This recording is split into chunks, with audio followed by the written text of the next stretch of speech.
था वो भी आज छूटे नहीं। लेकिन आप बात इस वक्त बिहार में पकड़े गए पीएफआई के आतंकवादियों की। हमारे साथ गेस्ट पैनल है, मैं स्वागत करता हूं। हमारे साथ आज चर्चा में डॉक्टर डीके दुबे जी है, सर्वोच्च न्यायालय में अधिवक्ता हैं, संविधान विशेषज्ञ हैं और अपनी बात मुखरता के साथ, प्रखरता के साथ रखने के लिए जाने जाते हैं। जितेंद्र खुराना जी हैं, आप सोशल एक्टिविस्ट है और हिंदू जागरण अभियान चलाते हैं और भी कई सामाजिक संस्थाओं के साथ जुड़े हुए। हमारे साथ सुदर्शन के ब्यूरो चीफ अंजनी कुमार पांडे है जो कि पटना से जुड़े हैं, वो भी इस वक्त का अपडेट क्या है ये बताएंगे। दुबे जी, मुझे लगता है आप भी इसके पहले मेरे साथ पीएफआई के शो पर जुड़ चुके हैं और मैंने तो 7, 8, 9, 10 में भी इसको लेकर सीरीज चलाई थी। अब तक कई दर्जन एपिसोड कर चुके हैं। हर बार हम मांग करते हैं, हर बार पीएफआई कहीं ना कहीं पकड़ी जाती है लेकिन बैन नहीं हो पा रही है। देखिए, मुझे लगता है कि सरकारों के दिमाग में निश्चित रूप से ये होगा कि पहले सिमी था, सिमी का कोई ऑल्टरनेट आया, आप ऑर्गेनाइजेशन बैन करते हैं तो वो दूसरी ऑर्गेनाइजेशन बनाकर सामने आते हैं। इसलिए मुझे लगता है कि आज इस समय की जो केंद्र की सरकार है या जो सरकारें हैं वो पूरे नेक्सस को पकड़ने के चक्कर में है कि पूरा नेक्सस पकड़ में है, क्योंकि जैसे ही आप किसी को बैन करते हैं तो वो दूसरे ऑल्टरनेट प्लेटफॉर्म पर आ जाते हैं, फिर पकड़ना और मुश्किल हो जाता है और उनको लाइफ 5-7 साल की दे दी जाती है। इसलिए ये जो नेक्सस पकड़ कर आ रहा है, और मैं आपको बताऊं ये कोई नई बात भारत में नहीं हो रही, ये तो 47 बल्कि 42 से लगातार हो रही है, 1942 से लगातार चल रही है। पाकिस्तान बनने के निर्माण में भी ये प्रक्रिया चल रही थी, उसके बाद सिस्टमेटिक तरीके से भारत में लोग रोके गए। उस पर हम लोग एक शो आपका था जिसमें सलमान खुर्शीद की पूरी चर्चा हुई थी कि उनके परिवार के कितने लोग पाकिस्तान चले गए और कितने लोग हिंदुस्तान में रह गए। हम लोगों ने उस समय ये भी चर्चा की थी कि पार्लियामेंट में उस समय कॉन्स्टिट्यूएंट असेंबली में कितने लोग रोके गए थे, बाद में धीरे धीरे करके वो पाकिस्तान जाते चले गए अपना उद्देश्य यहाँ पर पूरा करके। जैसे जैसे वो जो करवाना चाहते थे संविधान में, सेकुलरिज्म डालना चाहते थे या माइनॉरिटी स्टेटस डालना चाहते थे और बहुत सारी चीजें, वो सारा करवाकर यहां से वापस चले गए।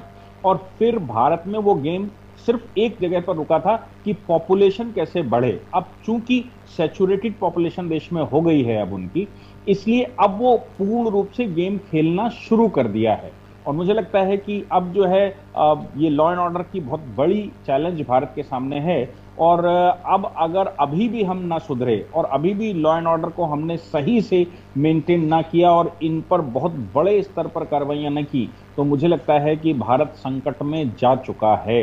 अब इसको कैसे रोका जाएगा, ये सरकारी स्तर पर, लोगों के स्तर पर, जनता के स्तर पर, हम सभी को इसमें प्रयास करने की आवश्यकता है। लेकिन ये पूरा नेक्सस पकड़ने की आवश्यकता है। इस एक संगठन या 2 संगठन इसमें नहीं है। आप देखते होंगे कि एक संगठन का नाम आता है कानपुर दंगा, आपने सुना होगा, एक संगठन का नाम आया, फिर एक सीरीज ऑफ संगठन का नाम आता है और ऐसे ही पूरे देश में आ रहा है। वो भले ही लीडिंग पीएफआई हो लेकिन उसने बहुत सारे और ग्रुप्स भी बना रखे हैं और देश में वो पूरा का पूरा उन्होंने जाल बिछा कर रखा हुआ है। इसलिए ये जो मुद्दा है ये आप उठाते हैं, इसके अतिरिक्त मुझे लगता है पूरे देश में इसको कड़ाई से उठाना चाहिए और इस पर कड़ाई से एक्शन लेना चाहिए, तभी कुछ सलूशन निकल सकता है। बिल्कुल, आपने जो जनसंख्या का मुद्दा उठाया उसको हम कार्यक्रम के अंत में अवश्य चर्चा करने वाले हैं, क्योंकि मोहन भागवत जी ने भी उस पर बोला है, तो आज वो भी एक मुद्दा मैं लेने वाला हूं। मैं दुबे जी, अगर हिंदू कोई शस्त्र पूजन करता है या किसी कार्यक्रम में निकलता है, इतना तो छोड़िए,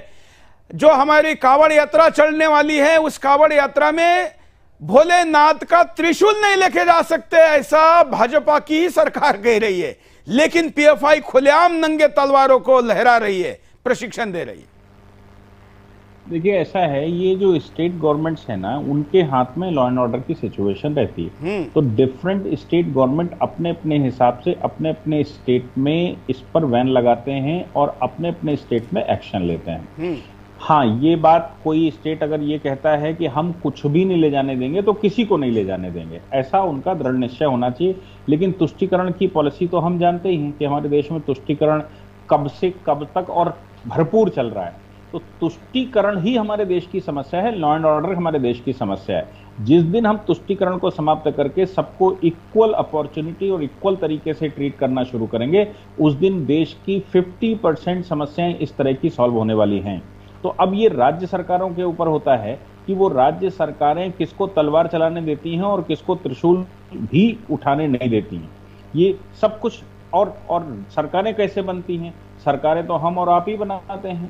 इसलिए ये जनता की जागरूकता की भी बात है कि वो किस तरह की सरकारें बनाएं ताकि वो एक्शन ले सकें। आप उत्तर प्रदेश का एक इलस्ट्रेशन है, और उत्तर प्रदेश में लॉ एंड ऑर्डर की सिचुएशन आप देख रहे हैं। कानपुर पर दंगा हुआ, 15 मिनट के अंदर कमिश्नर ऑफ पुलिस वहां पर पहुंच गए और तुरंत एक्शन हुआ और बड़े दंगे को, बड़े हमले को रोका जा सका। तो मुझे लगता है कि ये सरकारों के ऊपर डिपेंड करता है, राज्यों की, कि वो किस तरह से एक्शन लेते हैं और किस तरह से उसको ट्रीट करते हैं। जी बिल्कुल। खुराना जी, कह रहे हैं स्टेट लेवल का तो है, इसमें 2-3 पार्ट है। मेरे को जहां तक ध्यान है, अगर मेरी कोई गलती है तो बताएं, सिमी जिसमें से ये पीएफआई निकला है, सिमी को तो मेरे ख्याल से राष्ट्रीय स्तर पर ही प्रतिबंध किया गया था। दुबे जी बताएं अगर मेरी जानकारी थोड़ी गलत हो तो इसलिए सरकार राष्ट्रीय क्या ऐसा है दुबे जी? या जैसे पीएफआई भी कुछ राज्यों में पहले बैन था और उसके बाद फिर राष्ट्रीय स्तर पर बैन किया, मतलब हम मांग कर रहे हैं, क्या पीएफआई सिमी भी पहले कुछ राज्यों में हुआ या डायरेक्ट केंद्र में हुआ था? होता क्या है कि जैसे मैं बार बार कह रहा हूँ कि लॉ एंड ऑर्डर स्टेट का काम होता है, तो स्टेट गवर्नमेंट उनको पकड़ना शुरू करती हैं, बाद में वो एनआईए के पास जाता है और सेंट्रल एजेंसियां उस पर काम करना शुरू करती हैं। जो हमारे क्राइटेरिया बैन करने के हैं, उन क्राइटेरिया को जिस दिन फुलफिल करते हैं तो सरकार फिर उसको बैन करने की कार्रवाई शुरू करती है। सब हो। दुबे जी, क्या कारण आप मानते हैं कि इतनी बड़ी घटना होने के बावजूद भी पीएफआई पर बैन नहीं है? कारण क्या है? एक नहीं, आप कई कारण एक साथ बता सकते हैं। नहीं, मुझे लगता है कि बैन लगाया जा सकता है, लेकिन जैसा मैं बार बार कह रहा हूं कि पूरे बड़े नेक्सस को कैसे पकड़ा जाए उसकी पूरी विधि बना रहे होंगे, इसलिए उस पर समय लग रहा है। अदरवाइज पीएफआई पर, जैसे भाई साहब कह रहे हैं कि पीएफआई पे बैन लगाया जा सकता है और लगना भी चाहिए, इसमें कोई शक नहीं है। लेकिन क्या एक पीएफआई या उसके सारे संगठनों को एक साथ कैप्चर करना चाहते हैं, या फिर केवल पीएफआई को बैन करके और फिर दूसरे रास्ते खोलना चाहते हैं? इन्होंने इकोनॉमिक्स की बात भी की, तो बहुत सारे राज्य सरकारों ने उसको बैन भी कर रखा है, जैसे यूपी ने पूरा बैन कर रखा है। तो ऐसे बहुत सारे राज्य हैं जिन्होंने बैन करके रखा है। लेकिन अभी क्या है, वो बड़ी होशियारी के साथ उन्होंने कई एक संगठन बना लिए हैं और उन संगठनों में सब में इक्वल डिस्ट्रीब्यूशन हो रहा है। तो मुझे लगता है कि कारण कुछ नहीं है, कारण यह है कि एक बड़ा नेक्सस पकड़ने का इंतजाम होगा कि इसको पूरा कैसे खोला जाए और एक एक चीज को कैसे पकड़ा जाए। हाँ, बस इतना सी जरूर मैं कह सकता हूं कि कहीं एक बड़े नेक्सस के चक्कर में इतनी देर ना हो जाए कि हम उसको पकड़ने की स्थिति में ना रहें। तो इतना तो ध्यान रखना ही चाहिए कि जिस समय हम इस पर एक्शन लें या जो हमारा टाइम है उस टाइम के अनुसार हम करें, ताकि इसकी समस्या बड़ी खड़ी ना हो सके। दूसरी बात ये भी रहती है कि बहुत सारी राज्य सरकारें, जैसा आप भी कह रहे हैं, बहुत सारी राज्य सरकारें ऐसी हो भी सकती हैं जो उनके ऑल्टरनेट उन्होंने अपने यहाँ अनुमति दे रखी हो। तो ये भी बहुत सारी चीजें हैं जिन पर मुझे लगता है सरकारें ध्यान देती हैं और होम मिनिस्ट्री निश्चित रूप से इस पर काम कर ही रही होगी, इसमें कोई शक मुझे नहीं लगता। लेकिन हाँ, मैं बार बार कह रहा हूं कि इतनी लेट ना हो जाए कि फिर वो करने का उसका कोई लाभ ना हो। इसलिए सरकारें ज़्यादा अच्छी जानती होंगी, हम लोग दूर से बैठकर बात कर रहे हैं, हम लोग डेटा के आधार पर बात कर रहे हैं, वो रियल में नीचे ग्राउंड पर क्या चल रहा है उस पर काम कर रहे होंगे, जो मुझे समझ में आया। बिल्कुल बिल्कुल, हाँ चाहिए। परिणाम पे चर्चा करते हैं, दोनों अतिथियों की एक एक कमेंट लेते हैं कि दुबे जी परिणाम। देखिए, इसमें तो कोई शक नहीं है कि जब 1947 में देश का बंटवारा हुआ उस समय जिन्ना ने, मैंने पहले भी बताया कि जिन्ना ने माउंटबेटन के सामने सिर्फ एक कंडीशन रखी थी कि आपने हिंदुस्तान हमसे लिया था, हिंदुस्तान हमको वापस दो। जो संभव नहीं हो पा रहा था तो उसने कहा कि हमको एक जमीन दे दो, हम बाद में हिंदुस्तान फतेह कर लेंगे। तो पाकिस्तान का निर्माण केवल वो सांप्रदायिक आधार पर नहीं हुआ, पाकिस्तान का निर्माण ही हिंदुस्तान को फतेह करने के उद्देश्य से हुआ। नाना प्रकार के षड्यंत्र वहां से चलते हैं और यहाँ पर जो उनकी सेल्स हैं, उनके एक्सटेंशन काउंटर्स हैं, वो सब उनको फैसिलिटी प्रोवाइड करते हैं। अब जो परिणाम भविष्य में होने वाला है, या तो हम शिवाजी हो जाएं और हिंदवी स्वराज की स्थापना करें, और या फिर हम मुगलिया शासन बढ़ने दें और उसको स्वीकार कर लें। यही दो में से एक हमको करना पड़ेगा और आगे आना पड़ेगा। सरकारों को ये बात दिमाग में रखकर काम करना पड़ेगा और मुझे लगता है कि आज की जो मोस्टली सरकारें हैं वो उनके दिमाग में ये बातें हैं और उसको लेकर वो बहुत ज़्यादा संजीदा हैं और एक्शन मोड में दिखाई दे रहे हैं। लेकिन समस्याएं इतनी ज़्यादा हैं कि जहां पर आप हाथ रखते हैं वहीं से कीड़े निकलना शुरू हो जाते हैं। तो आप करेंगे क्या?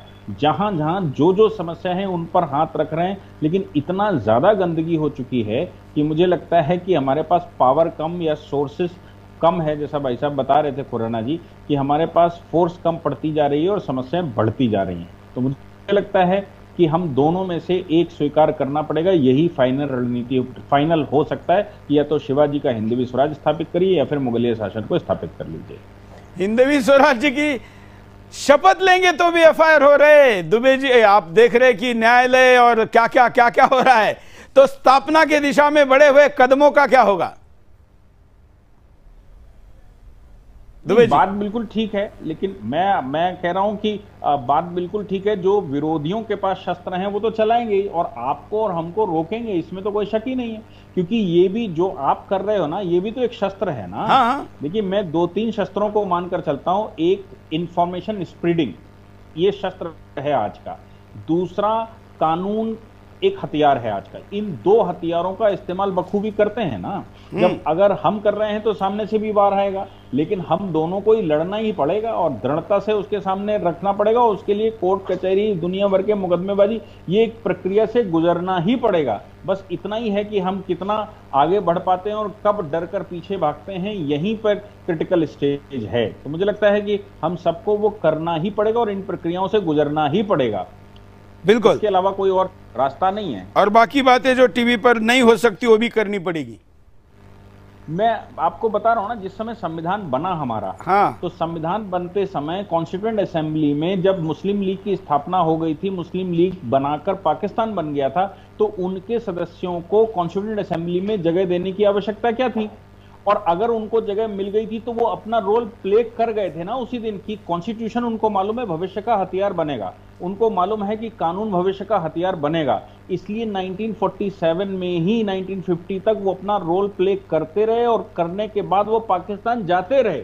आप सोचकर देखो कि मौलाना आजाद जो कि अरबी व्यक्ति था, मतलब अरब में जिसका जन्म हुआ, वो हिंदुस्तानी मुसलमान भी नहीं था और वो मदरसे के अलावा कहीं पढ़ा नहीं, उसको हमने पहला एजुकेशन मिनिस्टर बना दिया था।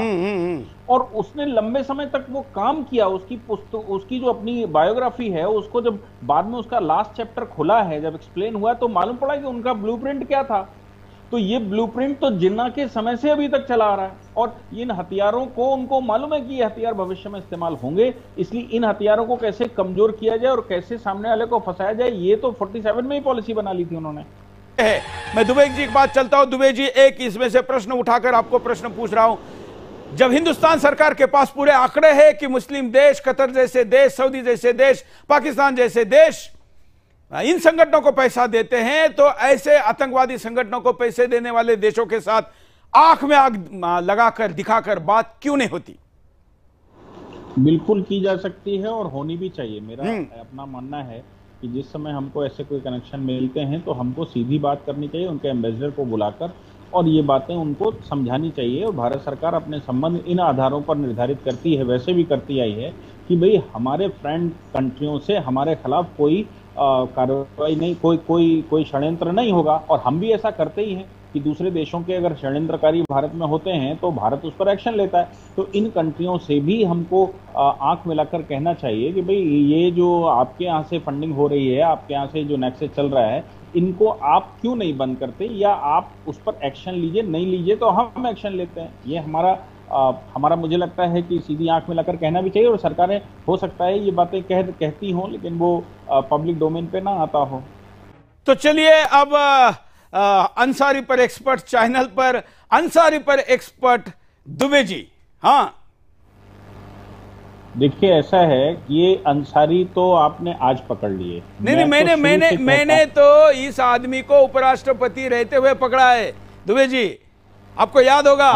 हमारे ऊपर इस आदमी ने पकड़े जाने के बाद मंत्रालय पर दबाव बनाकर नोटिस निकलवाया, और इतना ही नहीं, संसद में, राज्यसभा में हमारे खिलाफ 1 घंटा 27 मिनट बहस होने दी। 50 सांसदों ने हमारे ऊपर प्रिविलेज मोशन लाया था। मुझे कटघरे में खड़ा करने की तैयारी हो रही थी राज्यसभा में, जो कि स्वतंत्रता से लेकर अब तक नहीं हुई है। 400 पन्नों का नोटिस मुझे राज्यसभा ने दिया था। ये तो इसका कार्यकाल खत्म हो गया, वेंकैया नायडू आ गए, सांसदों को भी लगा कि इसके दबाव में जाते तो शायद ऐतिहासिक गलती करते, इसलिए उसमें हम बच गए। अन्यथा आप जानते हैं कि इस आदमी को हम पहले नंगा कर चुके हैं। हाँ बिल्कुल, मैं यही कह रहा हूं कि वो आपके समय समकालीन है, इसलिए आप उनको नंगा कर पाए। मैं तो बात करता हूं कि जिस समय 65 की लड़ाई हुई थी, उस समय यहां उपराष्ट्रपति कौन था, और उन उपराष्ट्रपति के 5 भाई पाकिस्तान में चीफ ऑफ डिफेंस स्टाफ हुआ करता था। एक भाई कश्मीर, एक भतीजा कश्मीर अफेयर्स का मंत्री हुआ करता था, और उनके अपना पोता जो सलमान खुर्शीद मंत्री रहते हुए पाकिस्तान की विजिट पर जाते हैं और वहां पर स्टेटमेंट देते हैं, और वहां स्टेटमेंट देते समय कहते हैं कि हम और तुम भाई भाई हो, क्योंकि हमारे नाना के 5 भाई यहां पर थे और हम 2 भाई, मेरे नाना के 2 भाई वहां पर रह गए थे, और हम और आप एक ही हैं, और हम दोनों मिल जाएंगे तो सब कुछ सुलभ सुलभ हो जाएगा। तो आप सोचो कि सलमान खुर्शीद को एक समय पर, ये इंदिरा गांधी प्राइम मिनिस्टर हुआ करती थी, इंदिरा गांधी के समय पर सलमान खुर्शीद पर भी उंगली उठी थी, क्योंकि ये प्राइम मिनिस्टर कार्यालय में उस समय कार्यरत थे, तो आप वो राष्ट्रपति भवन में कार्यरत थे। आप सोचकर देखो कि ये कोई नई बात नहीं हो रही है भारत में। ये तो 47 से जिस समय देश आजाद, देश के टुकड़े होते समय ही ये सारा जाल बिछा दिया गया था, और ये सब कुछ इसका साक्षी कांग्रेस ही है। कांग्रेस की नजरों के सामने सब कुछ हो रहा था। सलमान खुर्शीद को जिस समय आगाह किया गया था कि ये चारों ओर जासूसी कर रहे हैं, तो सलमान खुर्शीद को उस समय कटघरे में क्यों नहीं खड़ा किया गया? आप मुझे बताइए, जाकिर हुसैन के खिलाफ कार्रवाई क्यों नहीं हुई उस समय? जिस समय हिंदुस्तान पाकिस्तान का बंटवारा हुआ, उस समय कांग्रेस का अध्यक्ष कौन था? कांग्रेस का अध्यक्ष भी तो एक मौलाना था ना। तो ये जो कुछ भी हो रहा था, इन सबके पीछे कांग्रेस साथ में साथ खड़ी थी। तो आज कांग्रेस अगर कर रही है तो कोई नया काम नहीं कर रही, तो क्यों नहीं कांग्रेस पर ही सीधा मुझे लगता है कि अड़गड़ा खड़ा करना चाहिए। तो ये जो हामिद अंसारी है, ये तो जीता जागता अभी इलस्ट्रेशन सामने है। तो हमारे मुख्य पदों पर, कॉन्स्टिट्यूशनल पदों पर ऐसे लोग बैठे रहे जिन्होंने पाकिस्तान, मतलब खाया हिंदुस्तान का है और बजाया पाकिस्तान के लिए। ये कोई नई बात नहीं है हमारे देश में। बिल्कुल बिल्कुल नई बात नहीं है, लेकिन हमारे यहाँ पर कुत्ते की पूंछ को बार बार मक्खन लगाकर सीधे करके देखने की जो आदत है, उस कारण वो कभी सीधी होनी नहीं है। हमारा समय जाना है, उसमें 75 वर्ष निकल गए और न जाने अगले पीढ़ी का क्या होगा, क्योंकि दूसरे तो एक डेडलाइन के साथ इस देश को इस्लामी राष्ट्र बनाने के लिए आगे बढ़ चुके हैं। वैसे हामिद अंसारी पर अलग से एपिसोड भी करना था, लेकिन बहुत कुछ प्राथमिकता के अन्य मुद्दे थे और अब अंसारी पर बाकी लोग भी बोलने लगे, इसलिए हमने कहा कि आज केवल उल्लेख करेंगे। राष्ट्रीय स्वयंसेवक संघ के सरसंघ चालक मोहन भागवत जी ने जनसंख्या को लेकर एक कड़ा तीखा बयान दिया है। उन्होंने कहा है कि जानवरों की तरह बच्चों की संख्या बढ़ाकर क्या फायदा है अगर उनको ठीक से संभाल या संस्कार भी नहीं दे सकते। वीडियो देखते हैं। जो ताकतवर है वो जी लेगा। Is the law of the jungle, survival of the fittest. This is a truth applicable to animals, not to humans. In humans, the fittest persons will make others survive. खाना पीना, प्रजा बढ़ाना, ये तो पशु भी करते हैं ना। जो ताकतवर है वो जी लेगा। Is the law of the jungle, survival of the fittest. This is a truth applicable to animals, not to humans. In humans, the fittest persons will make others survive. खाना पीना, प्रजा। तो चलिए दुबे जी के बाद चलते हैं। दुबे जी, जानवरों का काम किया जा रहा है जिन लोगों के द्वारा, तो फिर इंसान ने जानवर को कैसे ट्रीट करना, इसका भी तो नियम है। इस कमेंट पर आपकी प्रतिक्रिया? बात बिल्कुल ठीक है, क्योंकि इंसान अगर उसके पास बुद्धि ना होती, ये चैम्बर अगर ना दिया गया होता, तो इंसान से ज्यादा कमजोर कोई पशु है ही नहीं। और हम विज्ञान की भाषा में दो ही चीजें हैं, या तो प्लांट है या एनिमल है। तो हम भी एनिमल की कैटेगरी में आते हैं, लेकिन हमको सोशल एनिमल इसलिए कहते हैं क्योंकि हमारे पास बुद्धि है, और हमारी बुद्धि ही हमारा बल है। बाकी का बल जो है वो संख्या है। हमारा बल हमारी बुद्धि है। और जिस व्यक्ति को संख्या बढ़ाने का शौक हो तो इसका मतलब तो यही हो गया ना कि वो मनुष्य की प्रजाति से कहीं दूर भाग रहा है, वो तो जानवरों की प्रजाति में जा रहा है। और जानवरों की प्रजाति ही ऐसी है जिसमें संख्या के आधार पर, बल के आधार पर सर्वाइवल होता है। जबकि वो ये कह रहे हैं कि जो इंसान है, इंसान दूसरों के सर्वाइवल की व्यवस्था करता है। जानवर कैसे खाएंगे, प्रकृति का संतुलन कैसे होगा, जानवरों का संतुलन कैसा है, ये भी इंसान तय करता है। और अगर वो अपना ही संतुलन बिगाड़ ले तो वो प्रकृति का और संसार का, ब्रह्मांड का संतुलन कैसे तय करेगा। ये तो सीधी सी बात है कि इंसान को बुद्धि देना ही, मुझे लगता है कि भगवान ने कुछ गलती कर दी क्या कि इंसान को बुद्धि दे दी और वो जानवर। लेकिन कुछ लोग उस बुद्धि का सॉफ्टवेयर खराब कर देते हैं ना, उसको इंसान से जानवर बना देते हैं। मैं आता हूं। बिल्कुल सही बात है। उसका एक मैं आपको जर्मनी की एक रिपोर्ट बताता हूं, कुछ दिन पहले, मेरे ख्याल से 6 महीने पहले आई थी। उन्होंने कहा विश्व में सबसे ज्यादा सिंड्रोमिक प्रॉब्लम से अगर कोई ग्रसित संसार में देश है तो वो पाकिस्तान है। और उन्होंने कहा 79% लोग मेंटली डिस्टर्ब्ड हैं। उसका मुख्य कारण जो है वो आनुवांशिक, जो भगवान ने आनुवांशिक चीजें हमको दी हैं, उनका आपस में विवाहकरण है। और उनके बीच में जो सोशल डिस्टेंसिंग होनी चाहिए वो डिस्टेंसिंग का ना होना सिंड्रोमिक प्रॉब्लम देता है और जिससे मेंटल प्रॉब्लम हो जाती है। अब सॉफ्टवेयर खराब हो गया तो उसमें अगर आपने वायरस छोड़ना है तो आसानी से वो अडॉप्ट कर लेता है। तो मुझे लगता है कि एक पूरी प्रजाति में सॉफ्टवेयर, मतलब उसका हार्डवेयर ही खराब हो गया, उसी में सॉफ्टवेयर गलत तरीके से डाल दिया गया और उसको हिप्नोटाइज कर दिया गया। जैसे ही उसको हिप्नोटाइज करेंगे तो वो तो इम्बैलेंस हो जाएगा और कहीं भी जाकर अपना सींग अड़ा देगा। और वो हो रहा है, वो दिख रहा है। तो पाकिस्तान के विषय में जो वर्ल्ड में जो रिसर्चें हुई हैं उनको भी मुझे लगता है कि हिंदुस्तान के लोगों को भी पढ़ना चाहिए और समझना चाहिए कि आखिर ये जो कुछ भी हो रहा है इसका परिणाम क्या होने वाला है। लेकिन दुबे जी, अगर सॉफ्टवेयर की गड़बड़ है तो सॉफ्टवेयर की जो भाषा है, सॉफ्टवेयर बनाने वाले हैं, उसको इंस्टॉल करने वाले, उस पर बैन लगाना चाहिए। सर इसी को लॉ एंड ऑर्डर कहते हैं कि हाँ। अगर आपको सही से चलाना है तो लॉ एंड ऑर्डर इस स्तर पर मेंटेन करना पड़ेगा कि पूरी खाड़ी पर अंग्रेजों ने कब्जा किया। कब्जा करने के बाद उन्होंने ये घोषणा की कि हम खलीफा नहीं मानेंगे और खलीफा उन्होंने रिजेक्ट कर दिया। और उसके बावजूद वो शासन कर बैठे। अगर सेकेंड वर्ल्ड वॉर के बाद ये तय ना होता कि हम उपनिवेशवाद खत्म करना है तो शायद खाड़ी पर उनका कब्जा होता। लेकिन उनकी खास बात थी कि वो लॉ एंड ऑर्डर के मामले में डंडा चलाने में बड़े परफेक्ट थे। वो इस तरह की किसी भी प्रकार का, जिनका सॉफ्टवेयर खराब है, उनको किसी भी प्रकार की माफी देने के लिए तैयार नहीं थे। और मुझे लगता है कि आज भी यूरोप में जनसंख्या बढ़ गई है, वो परेशान, अमेरिका में भी जनसंख्या कुछ पार्टिकुलर समुदाय की बढ़ गई है, लेकिन फिर भी लॉ एंड ऑर्डर को उन्होंने अच्छे से मेंटेन करके रखा है। इसी की वजह से फ्रांस का एक्शन आपको दिखाई दे रहा है कि फ्रांस ने किस प्रकार से एक्शन लेने शुरू करे और बहुत सारे देशों ने लेने शुरू कर दिए हैं और वो अब इस स्थिति में नहीं है कि वो माफ करेंगे किसी को। जापान का इलस्ट्रेशन है, बिल्कुल बिल्कुल बिल्कुल। शायद दुबे जी से संपर्क टूट गया।